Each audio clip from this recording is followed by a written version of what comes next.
Hey Scooby. Alright, the pool footage that you're about to see is shot on May 20th.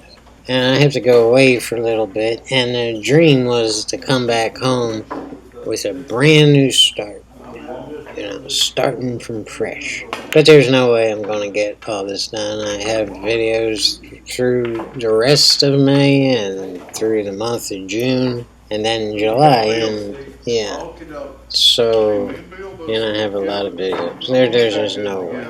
Yeah. But it was a nice dream. Yeah, but I'm no stranger to dreams not coming true. Yeah, that's what I wanted to do. When I come back home, we're still going to have a little bit of old footage before we get started on the new stuff. And with all the diamond tables and all the new technology and all the greatness. Not that this stuff's not great, this stuff is great. But, because I make a lot of mistakes throughout this time of my life, and we all get to learn from my mistakes. You don't have to learn from your own mistakes. And now that I've yacked halfway through this rack, we just drew it back a little bit on the 4 ball to get right on the 5, but this is the wrong shot, and there was no need for all that left-hand English that I put on there and all the bottom that I put on there. It sent me back up table, and here's the handiest shot in full. That was a drag shot. And after this game is over, I want to explain how to shoot that shot, what that shot is, and why you should use it and put it in your arsenal, because you're going to need it.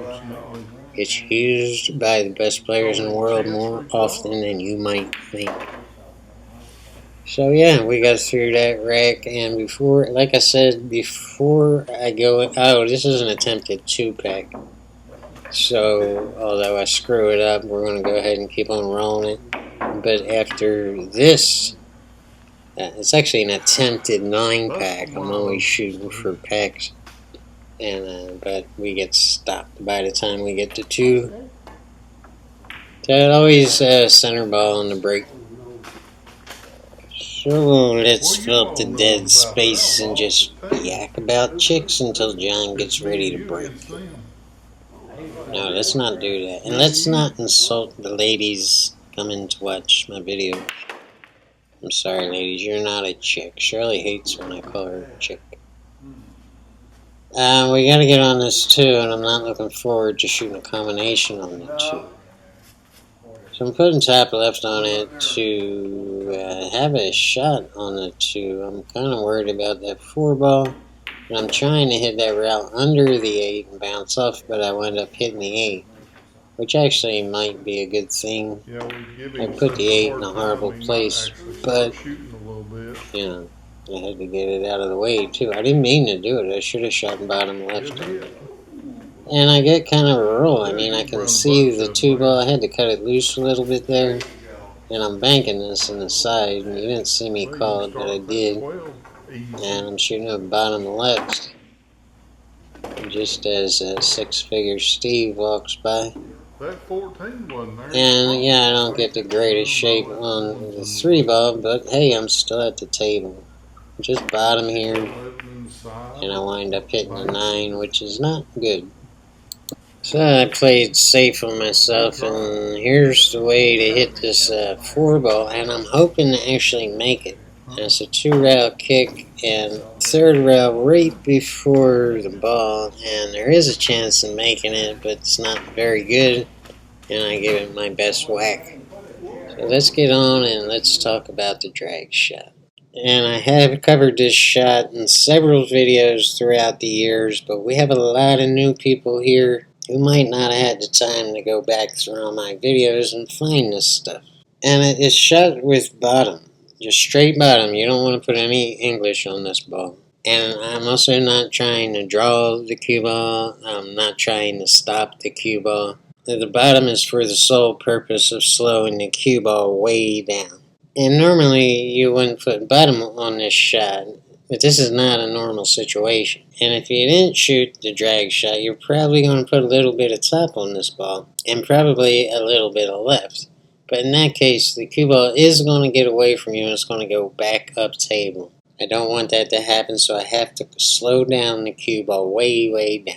And the effect is that I'm shooting this cue ball from here, and I'm just tapping it in the pocket so I can get position on the 7 ball, which would be a relatively easy shot if we were here, but we're not. We're all the way back up table, but you can make it so you're actually shooting it from here without ever touching the cue ball or picking it up and putting it right there. Let's take a look at the whole shot line, and here we can see it. And what's happening is from here to here, the cue ball is spinning backwards, like a draw shot. It's spinning backwards. And because we're not shooting it hard, it's losing that backward spin right about here, and it starts skidding along the cloth. And it skids from here to about here. And then it starts picking up topspin because of the inertia of the cue ball and the weight of the ball. So it is literally like you're shooting it from here to here. All this space has been for the sole purpose of doing nothing but slowing that cue ball way, way down.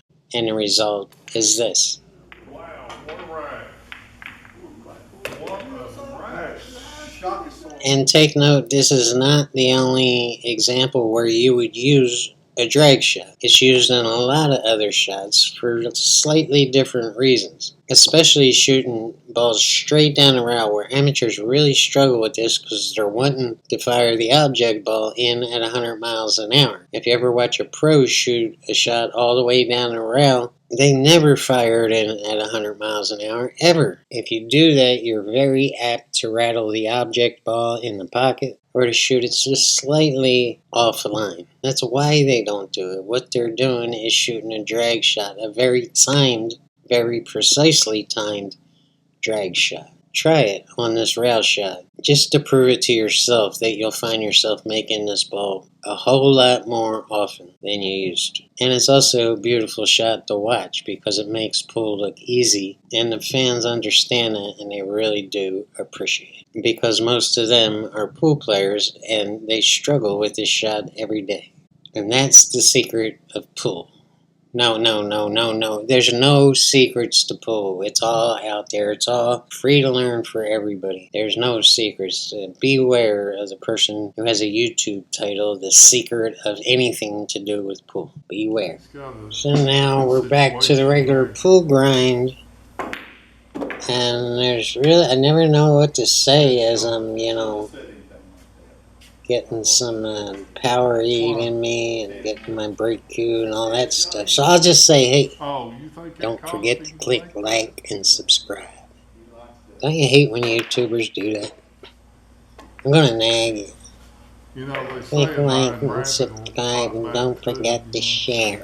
Just take it as a reminder. We have yacht payments to make, and I got to pay my chef and I got to pay my chauffeur. And the lady who does my shopping, she quit. She called me crazy gringo. This is 3-ball go. That's their problem right here, right on the rack there. Is that 3-ball go by the 9? I think we're going to play the carom off the 9. We'll see here.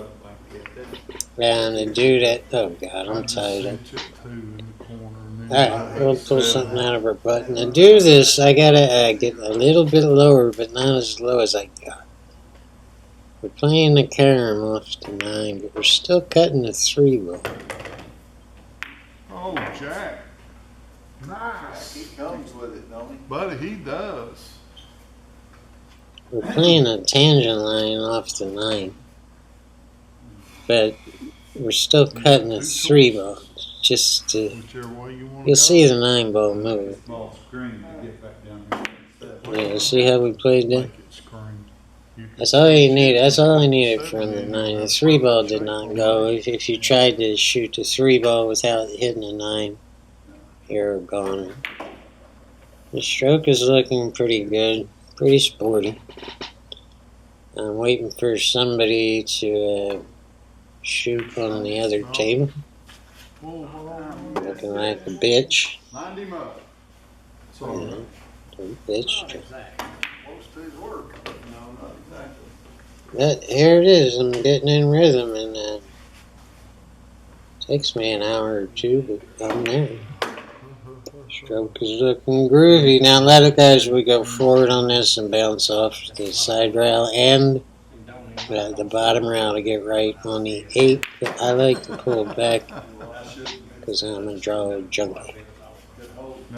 And you can play this 8 to get on the 9 in many different ways, and that's not a good way.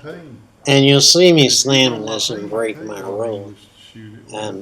But you have to on this table. You got to get the object ball moving, or it's going to drift off path because the table's falling apart. Anyway, let's get on to the last one. I'm gonna draw for a different partner next time. So here we are again for the final game and adventure of the night. Or maybe you guys are watching this in the daytime, but I shot it. What time did I shoot it? 5:35, I think. Yeah, I cut the clock out. Sorry about that, guys. I didn't mean to do that. But you can only see like half the clock.